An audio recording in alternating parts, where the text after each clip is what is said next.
Si algo hay que hacer con nuestra oposición es recrudecerla, acentuarla, intensificarla, porque la gente está sufriendo cada día más las políticas del Gobierno que están haciendo estragos, repito, que están haciendo estragos. Es que es evidente que a medida que transcurre la legislatura, nuestra tarea de oposición tiene que modularse en un sentido, y empieza a ser cada vez más importante que cada iniciativa de la oposición lleve una crítica al Gobierno y una alternativa, la alternativa de un partido que va a gobernar en la próxima legislatura. Parece que al final el Gobierno se inclina por modificar la ley de interrupción del embarazo, la ley del aborto, para entendernos.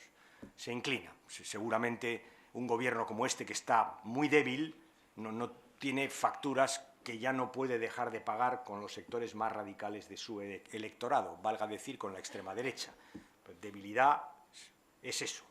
Y este Gobierno ha acariciado la idea de no hacerlo, pero al final la cabra tira al monte y parece que van a hacer una ley que modifique nuestra ley del aborto. Y inmediatamente nos van a decir, ¿qué alternativa tienen ustedes?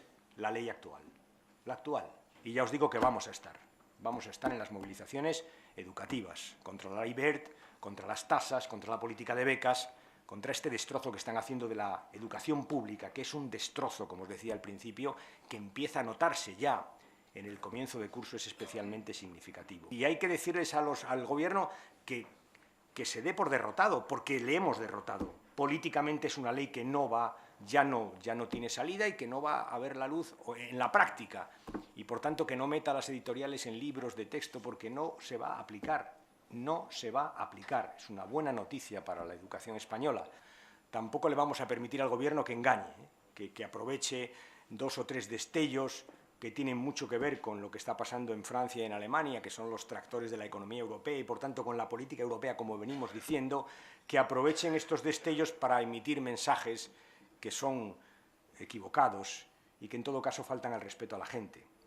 Porque decirle a un becario que acaba de perder la beca que lo peor de la crisis ha pasado ya es un insulto. Lo peor de la crisis para él empieza ahora, que es cuando ha perdido la beca y probablemente tiene que dejar los estudios. Porque hablarle a los padres que están comprando los libros o el material escolar en estos momentos de que lo peor de la crisis ha pasado ya es una burla. Están en el fondo de la crisis y todo apunta a que van a seguir ahí. Y porque decirle a los ciudadanos que lo peor de la crisis ha pasado ya, mientras prometen que van a rebajar las pensiones, dicen, aunque no lo cuenten así, es una burla. Porque para los pensionistas, si el Gobierno aprueba su reforma de pensiones, lo peor de la crisis está por venir, que es cuando año tras año pierdan poder adquisitivo en las pensiones que venían cobrando. Le vamos a decir al Gobierno estos estallidos de júbilo, como dijo el otro día el ministro Montoro, el milagro económico. Mi milagro, señor Montoro, es que la gente llegue a fin de mes con su política económica. Ese es el milagro. ¿Y cuántas veces aquí y en Cataluña le hemos dicho desde el PSOE y desde el PSC a los señores Mas y Rajoy que dialoguen? ¿Cuántas veces hemos dicho, tienen ustedes que sentarse? Porque bien se ponían de acuerdo al principio de la legislatura para recortar y recortar. Hombre, ¿por qué no hablan de esto que parece que preocupa en Cataluña y que preocupa en el conjunto de España? ¿Por qué no hacen frente a este tema? Se lo hemos pedido muchas veces, parece que ahora se han sentado. Bienvenido sea el diálogo. Si me apura o si me apuráis, lo que tienen que hacer es incentivarlo, dialogar más. Ahora, la discreción no puede utilizarse para engañar a la gente. Y le vamos a decir al señor Rajoy que él no es quien para decir lo que debate el Parlamento. Esta cosa de se acabó, ya no hablo más de esto. Oiga, no. En democracia esto no es así. Estos son otros regímenes políticos los que lo permiten. No, en democracia uno viene al Parlamento y responde a lo que le preguntan y le vamos a preguntar. Parece que nos han vuelto a decir que no y, sabéis, contra el vicio de negar está la virtud de reiterar. Y lo vamos a reiterar y vamos a discutir este tema aquí. Y vamos a hablar de financiación ilegal del PP porque la hubo. Y vamos a hablar de sobresueldos en negro porque los hubo.